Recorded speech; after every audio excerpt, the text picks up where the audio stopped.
12वां अध्याय देवी चरित्रों के पाठ का महात्म्य।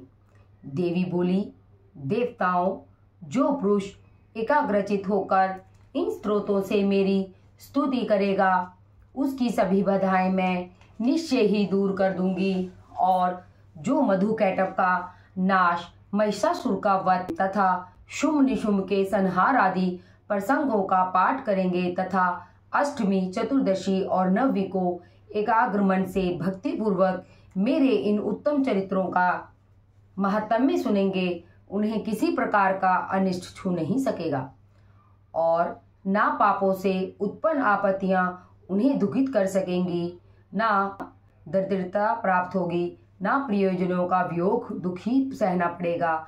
इतना ही नहीं, उन्हें शत्रु से, लुटेरों से, राजा से, शस्त्र से, अग्नि से तथा जल से भी कभी भय नहीं होगा। इसलिए सबको एकाग्रचित होकर भक्ति पूर्वक मेरे इस महात्म्य को पढ़ना और सुनना चाहिए। मेरा यह चरित्र परम मंगलदायक है। महामारी से उत्पन्न सभी उपद्रवों तथा तीनों तापों को मेरा यह महात्म्य शांत कर देता है। जिस मंदिर में नित्य ही मेरा यह महात्म्य पढ़ा जाता है, उस स्थान को मैं कभी नहीं त्यागती। वहाँ सदा मेरा वास रहता है। बलिदान, पूजा, अग्निहोत्र एवं महाउत्सव के अवसरों पर मेरे चरित्र का पाठ करें और सुने। इस प्रकार विधि जानकर अथवा बिना जाने बलि, पूजा, हवन आदि जो कुछ भी करेगा उसे मैं बड़ी प्रसन्नता के साथ ग्रहण करूंगी।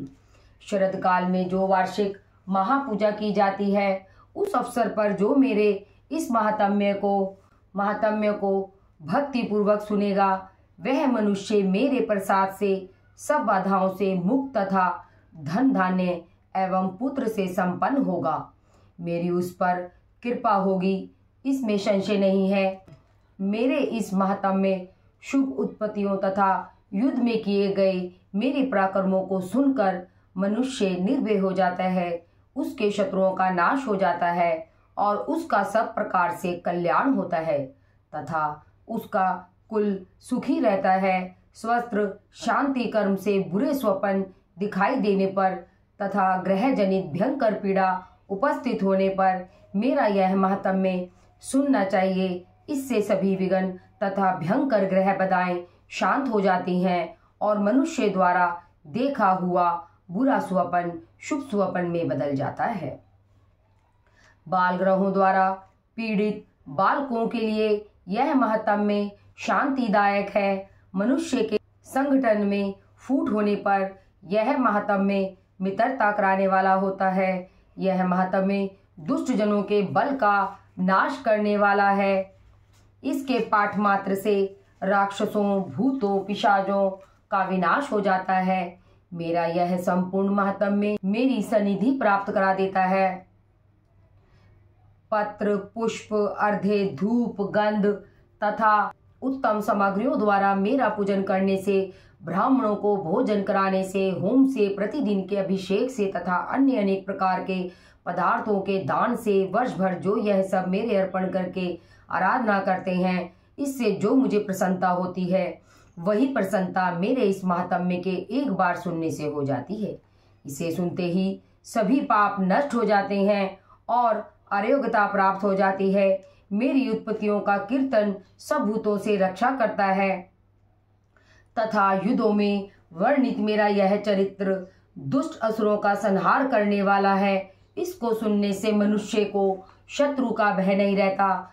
हे देवतागण, तुमने और ब्रह्म ऋषियों ने जो मेरी स्तुतियां की हैं, वे सभी मंगलमयी बुद्धि प्रदान करती हैं। वन में, सूने मार्ग में अथवा दावानल से घिर जाने पर, निर्जन स्थान में लुटेरों से घिरने पर, शत्रुओं द्वारा पकड़े जाने अथवा वन में सिंह, बाघ या जंगली हाथियों के पीछा करने पर, क्रोधित राजा के आदेश से वध या बंधन स्थान में ले जाने अथवा महासागर में नाव पर बैठने के बाद तूफान से नाव डगमगाने पर, भीषण युद्ध में शस्त्रों का प्रहार अथवा वेदनाग्रस्त होने तथा अनेक बाधाएं आने पर जो मेरे इस चरित्र का स्मरण करता है, वह संकट से मुक्त हो जाता है।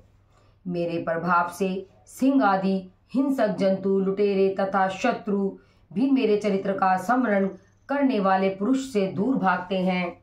ऋषि बोले, इस प्रकार कहकर प्रचंड पराक्रम वाली भगवती चंडिका सब देवताओं के देखते ही देखते अंतर्ध्यान हो गई। फिर सभी देवता शत्रु के मारे जाने से निर्भय होकर पूर्व की भांति यज्ञ भाग का उपभोग करते हुए अपने अपने अधिकार का पालन करने लगे।